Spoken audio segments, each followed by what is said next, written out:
বিয়ার পর মাইয়াকে ঘন ঘন বাহের বাড়ি যাইতে দেবেন কিরফান না কই জানেন? নির্দিষ্ট একটা বয়স আছে, এই বয়সের কেলাই যতদিন হ্যাঁ মা বাপ বাইসে আছে এতদিন ইহারা যাইবার চায়।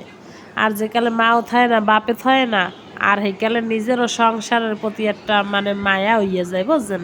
সেইকালে কিন্তু আর কোনো মাইয়া মনে করে যে না মোর এই কাজ কাম হালাই থইয়া মোর পোলাপানের লেহাপড়া হালাই থইয়া মই যাম বাপের বাড়ি, পারবো না, মোর সময় নাই।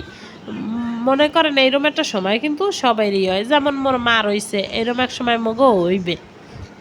এই লাগিয়া মানে কি কমু মগো হেতে আছে না, হেতে কয় এ তুমি এতদিন বাহির বাড়ি থাও কা কির পান্নে থাও এতদিন বাহির বাড়ি, মানে এই সমস্ত কথা কয়। আর মুখে কি হনো তোমার তো মা দুনিয়ায় বাঁচতে নাই, যদি তোমার মা বাঁচতে থাকতে হলে তুমি বুঝদা, আর তোমার বইনও নাই।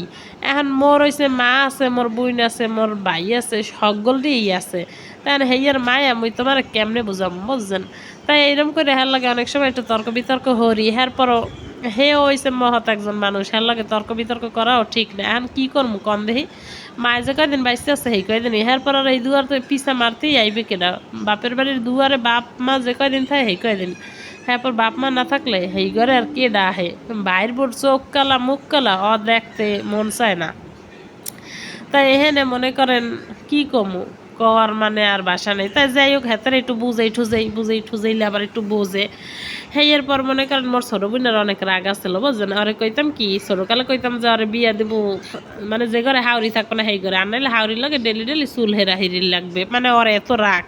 তাই দেখেন যেরম কথা হেরম আল্লাহ কবুল করে নিয়েছে, ওর একটা আল্লাহ এমন করে নিয়েছে আর হাওড়ি অনেক আগেই মরিয়ে গেছে। হ্যাঁ আর সমস্যা আসলে হে মরিয়ে গেছে তাহলে, কিন্তু দেখেন মোরা ভাবি একটা হয় কিন্তু আর একটা, কিন্তু ওর যে তিনটা ননন আছে হেরা ওরে নানো ছাড়া কোনো কথা কয় না, আর ও হ্যাঁ গো মন এতভাবে জয় করে নেবে ওর জালে গো আনন্দে গো হেয়ে মোরা বুঝতে পারিনি, ভাবছি ওর এত রাগ তাও জানি কি করে হরবাড়ি গেলে। না হরবাড়ি যথেষ্ট ভালোবাসে, আর ওর ওরেও হেরা যথেষ্ট ভালোবাসে বুঝছেন, মানে ওর ভালোবাসা দেখে মোরা মুগ্ধ যে ওরে হ্যাঁ ওর হরবাড়িরা এত ভালোবাসে, এই যে আমার ছোট বইনেরে বুঝছেন ওর আচারণ হেরা এত পছন্দ হচ্ছে। তাই এইটাই আর মোরাও কিন্তু শিখাই দিছি যে মনু দেখো তুমি রাগ দেখাইছো বাহির বাড়ি দেখাইছো, ওখানে কোনো রাগ ডিল নাই, তোমার সবাই লাগে মিল্লা থাকতে হইবে। দেখেন মোর বইনে একালে সুন্দর মাশাআল্লাহর সংসার আল্লাহর রহমত, যেমন আর জামাই হেমন হইছে হ্যার নন্দেরা জালেরা, ঠিক আছে। তাই যাই হোক আশা করি আপনাকে বুঝাইতে পারছি। তাই হ্যাঁ আমাকে জামাই বেটারা কিছুতেই বুঝাইতে পারি না যে কি লাগে বাপের বাড়ি থাই। এই যে মা যে কয়দিন আছে, হ্যাঁ মার মতো কি আর কি দুনিয়া কেউ আছে কোন, মা মরে গেলে কি যে করমু আল্লাহ ছাড়া কেউ কইতে পারে না, যে মা যে কি একটা জিনিস, মার মধ্যে যে আল্লাহ কি দিয়েছে অনুভব করি।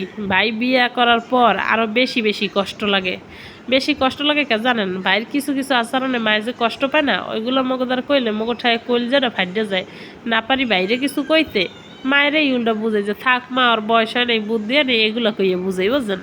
আর বাইরের বুকেরটা আনছি ওটার কি কমো কইলাম না কিছু, থাক ওটার কথা আর কত কমো কইতে কইতে আপনাকে কান হালাইছি জ্বালাপালা করে, থাক ওটার কথা বাদই দিলাম। যাই হোক আল্লাহ জানি মোর ভাইরে একটু বোঝার মতো তৌফিক দেয় হেডেই কইলাম। কিন্তু মানুষ কয় না যে যত মেঘ দেখে না অত বৃষ্টি হয় না, কথা কিন্তু হেডেই বুঝছেন। তাই ভিডিওটা কেমন হয়েছে অবশ্যই সকলটি জানাইবেন।